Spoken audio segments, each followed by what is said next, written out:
We, the peoples of the United Nations, determined to save succeeding generations from the scourge of war, que 2 veces durante nuestra vida ha infligido a la humanidad sufrimientos indecibles, وأن نؤكد من جديد إيماننا بالحقوق الأساسية للإنسان وبكرامة الفرد وقدره وبما للرجال والنساء والأمم كبيرها وصغيرها من حقوق متساوية. 创造适当环境，彼可维持正义，尊重由条约与国际法其他渊源而起之义务，久而浮现。 à favoriser le progrès social et instaurer de meilleures conditions de vie dans une liberté plus grande.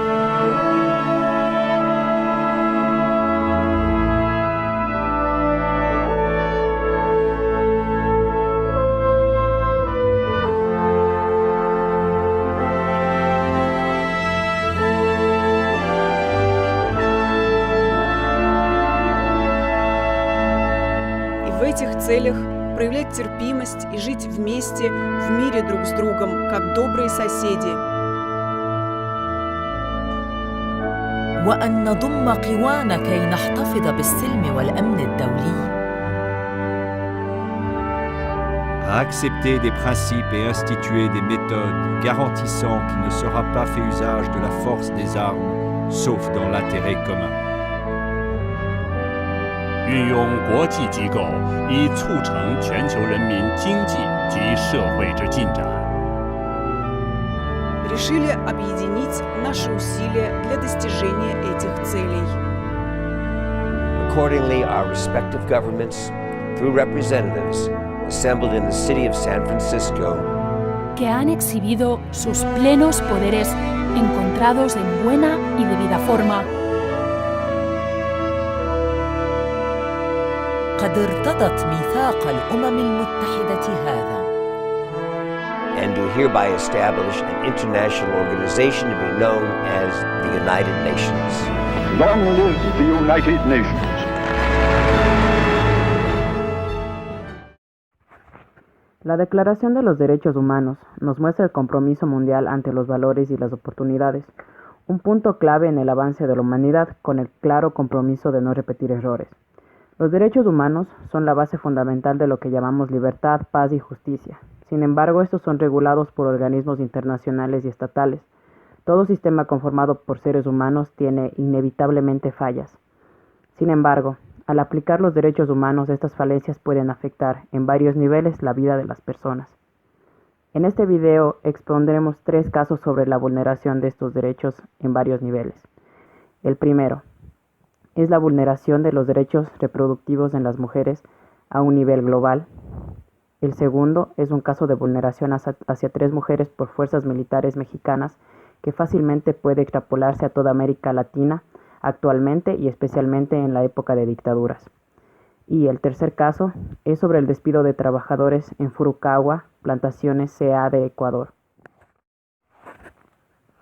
Todos estos casos son de diversas índoles y es importante recalcar que en cada uno de ellos existen más de un derecho vulnerado, pues las condiciones para que esto se dé como mínimo es desfavorecedor. Muchos casos como estos aún no son resueltos, dándonos mucho en qué pensar sobre el funcionamiento de los organismos a cargo y de cada individuo involucrado. La directora ejecutiva del Fondo de Población de las Naciones Unidas dijo: más de 200 millones de mujeres y niñas quieren retrasar o prevenir el embarazo, pero no tienen los medios. Los derechos sexuales y reproductivos buscan garantizar que las personas puedan tomar decisiones sobre su vida sexual y reproductiva con libertad, confianza y seguridad, de acuerdo a su vivencia interna, asociada al cuerpo, la mente, la espiritualidad, las emociones y la salud, y externa, asociada al contexto social, histórico, político y cultural. En muchos países existen aún leyes y creencias erróneas sobre la educación sexual, y lastimosamente existen también muchas barreras para cambiarlas. Estas son políticas, ideológicas, religiosas o culturales. La mayoría de estos países son subdesarrollados, provenientes de América Latina y continentes como África y Asia, donde se puede evidenciar un alto apego a las creencias, ya sea religiosas o culturales, y además de un bajo nivel de educación. También los cambios se ven afectados por la idea equivocada de que la educación sexual integral incita a la población a iniciar actividades sexuales a temprana edad. Lastimosamente, todo esto tiene un efecto en cadena, ya que la falta de educación hace muy complejo que las personas puedan acceder y utilizar adecuadamente métodos anticonceptivos. Conjuntamente, la violencia sexual hacia las mujeres es sumamente alta, llevando a embarazos no deseados, abortos ilegales y altos índices de muerte. Con los años, varios países han ido avanzando para reivindicar estos derechos. Sin embargo, aún es un tema sumamente delicado en muchas sociedades. La educación sexual integral ha demostrado que aporta a poder concientizar e identificar casos de abuso. Como consecuencia, el índice de deserción escolar por embarazo ha ido reduciéndose. También cabe resaltar que al lograrlo, muchas de las niñas han podido alcanzar todo su desarrollo.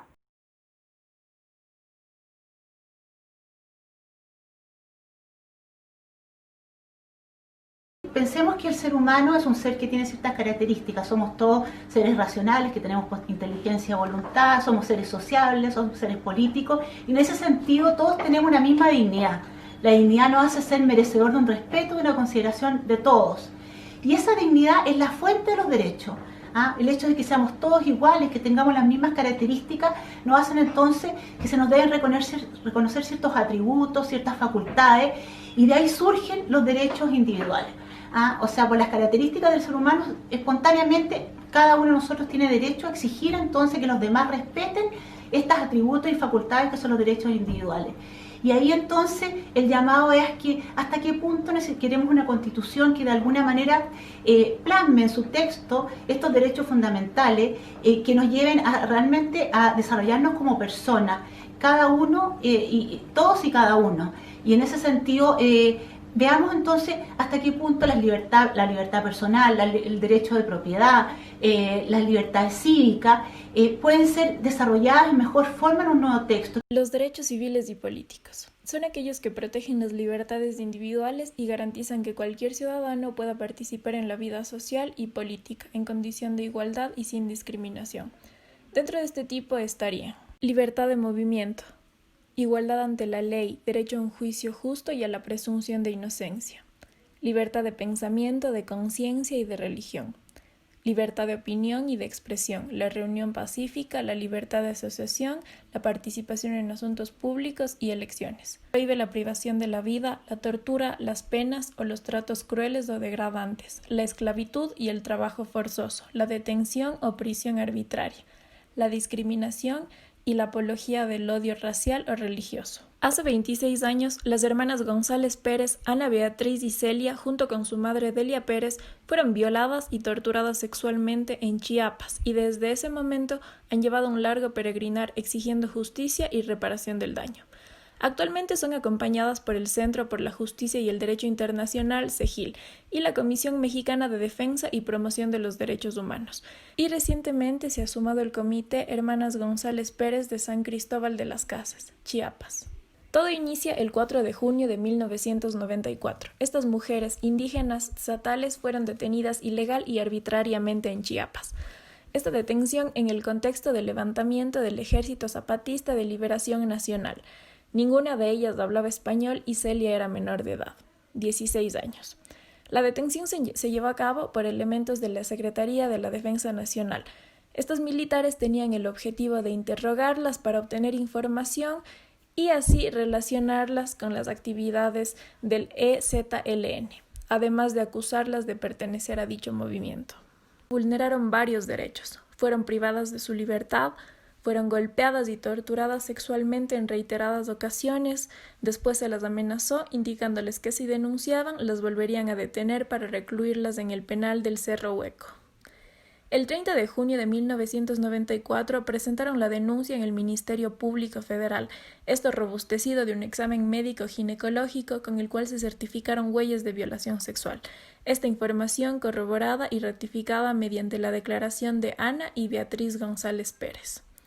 En septiembre de 1994, el expediente fue archivado bajo los argumentos de falta de interés en el caso por parte de sus representantes y las mismas víctimas, pues se negaron a declarar nuevamente y someterse a nuevas pericias ginecológicas, así que determinaron que no se configuraban los delitos. Fue ignorado el hecho de que para las hermanas esto resultaba revictimizante e injustificado el someterse a nuevos interrogatorios. En 1996 el caso fue sometido ante la Comisión de Derechos Humanos y en 1999 se emitió un informe de fondo declarando la responsabilidad internacional del Estado mexicano por la violación a diversos derechos humanos, estos consagrados en la Convención Americana sobre Derechos Humanos, tales como la violación de los derechos a la integridad personal, a la protección de la honra y de la dignidad, a la libertad personal, a las garantías judiciales y a la protección judicial efectiva. Además, en el caso de Celia, por la violación de los derechos de la niñez, establecidos en el artículo 8 de la Convención Interamericana para prevenir y sancionar la tortura. El 18 de octubre de 2019, en Ocosingo, Chiapas, se llevó a cabo un acto de disculpas públicas por parte del gobierno federal. La disculpa también estuvo dirigida a las comunidades de la región por las violaciones a sus derechos humanos cometidas por elementos del ejército mexicano en medio de un contexto de represión en contra de los pueblos indígenas en Chiapas. Sin embargo, a pesar de las reiteradas solicitudes hechas por las víctimas, no existió ningún representante de la Sedena en dicho acto. Por lo tanto, el Estado mexicano sigue estando en deuda para continuar con la implementación de debidas acciones que lleven a garantizar de manera efectiva el derecho a la reparación integral en favor de las hermanas González y su madre. El Gobierno de la República reconoce la deuda pendiente con las víctimas y ha decidido asumir su responsabilidad y los compromisos derivados para dar cumplimiento a las obligaciones de investigar, castigar a los responsables y reparar los agravios ocasionados a ellas. Es por ello que este gobierno se ha manifestado por la inclusión de los derechos humanos y la perspectiva de género en materia de seguridad.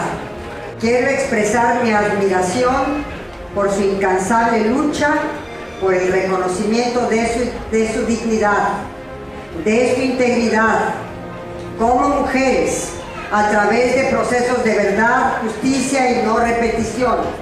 Pero de manera sensible en defensa de las niñas y de las mujeres, de la seguridad y de la vida de ellas. Necesitamos reeducarnos y tener en cuenta que lo que detona la violencia contra las mujeres y las niñas es el machismo. Estamos acabando con ese flagelo, de erradicarlo de la sociedad, para que las niñas y las mujeres se sientan orgullosas.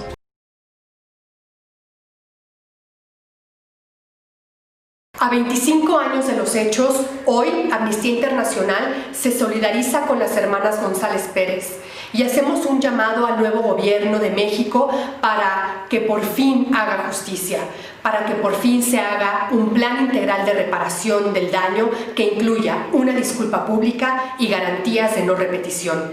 Queremos un México libre de violencia contra las mujeres.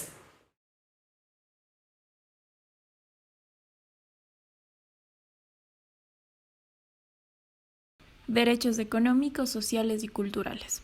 Estos derechos implican derecho a trabajar en unas condiciones justas y favorables, derecho a la protección social, a un nivel de vida adecuado y al disfrute del más alto nivel posible de salud física y mental, derecho a la educación y a gozar de los beneficios derivados de la libertad cultural y el progreso científico. Furukawa Plantaciones es una empresa desde 1963. Explotan el abaca, pues este sirve para producir papel y textiles no tejidos. Se caracteriza por sus costumbres de precarización laboral y la empresa pertenece a 2 filipinos y un japonés. Esta es gerenciada por 2 ecuatorianos. Compraron las tierras y sembraron la planta. Luego subcontrataron y pusieron en manos de arrendatarios la seguridad y el bienestar de los trabajadores para comprarles la fibra a un precio por debajo del valor en el mercado.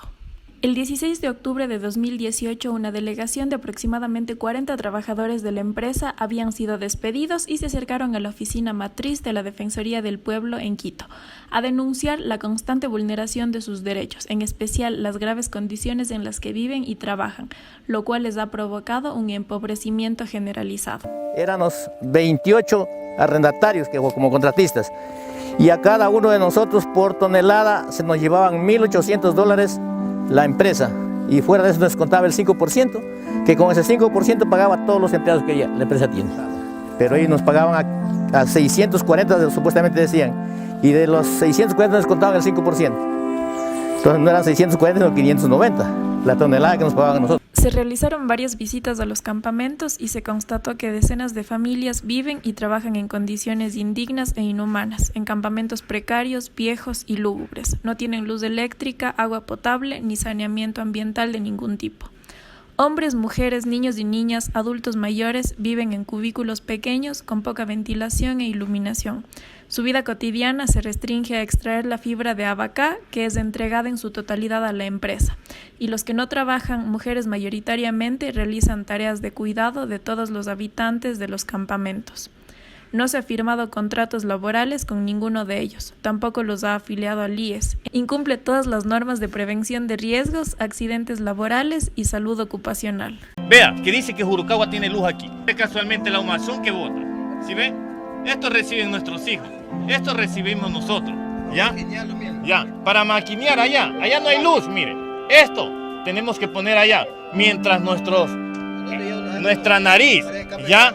Y nuestros pulmones, casualmente, esto nos penetran, esto nos está matando a nosotros casualmente. Esto vulnera directamente lo previsto en el mandato constituyente número 8, que erradicó la intermediación y precarización laboral. A esto se suma que muchos de estos trabajadores abacaleros registran graves accidentes laborales, en especial cortes y mutilaciones. Tampoco ejercen de manera adecuada otros derechos. Muchos niños no asisten a la escuela por la lejanía y la falta de recursos. Empiezan a trabajar para extraer fibra desde los 9 o 10 años. El acceso a servicios de salud es precario y casi inexistente. Las puertas de ingreso a las haciendas las controla la empresa y debido a la lejanía, las familias no pueden trasladar a los enfermos con facilidad. Durante la inspección laboral se verificó que varios niños y algunos hombres y mujeres ni siquiera cuentan con registro de identidad.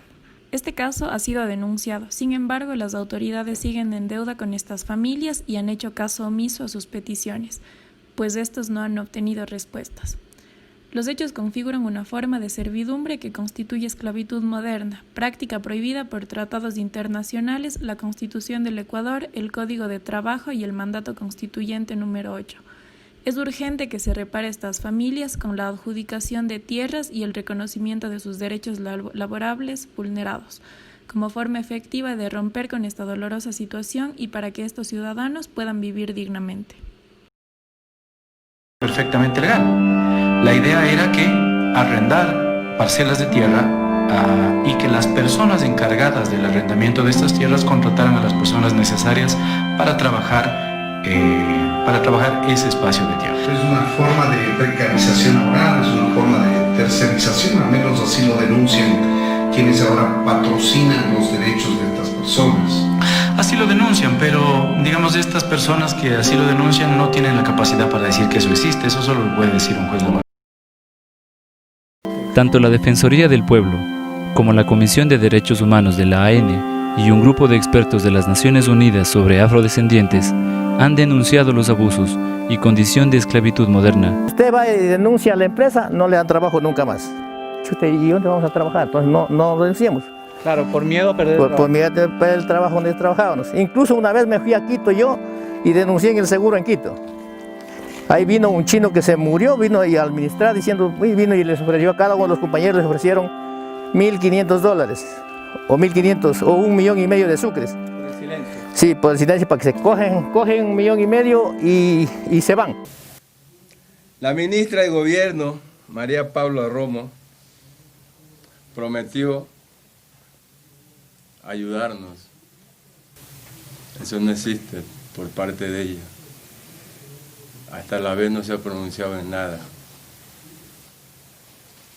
Por ahí tenemos el defensor del pueblo, que también nos prometió, tampoco se ha pronunciado con nada. Y sucesivamente nos tienen olvidado. Nosotros sí le pedimos al Estado que le ponga mano a esto, porque cada día vamos cayendo más y somos seres humanos que necesitamos. En conclusión, a través del análisis de estos casos podemos ver que en realidad los derechos humanos son instancias que están presentes mayoritariamente en los textos, pues en realidad muchas veces los mismos organismos que regulan que se ejerzan son los mismos que hacen caso omiso a las denuncias, que evitan que se dé un pleno uso de los derechos o incluso son los que los vulneran.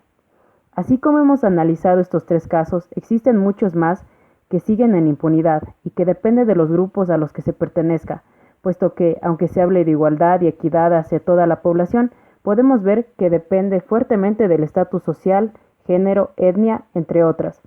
A la final va a depender mucho de cómo vayan ejerciéndose. Mientras nuestra sociedad no se concientice y ubique primero a la dignidad humana sobre lo demás, no estará preparada para afrontar estas vulneraciones tan importantes que marcan la vida de los seres humanos.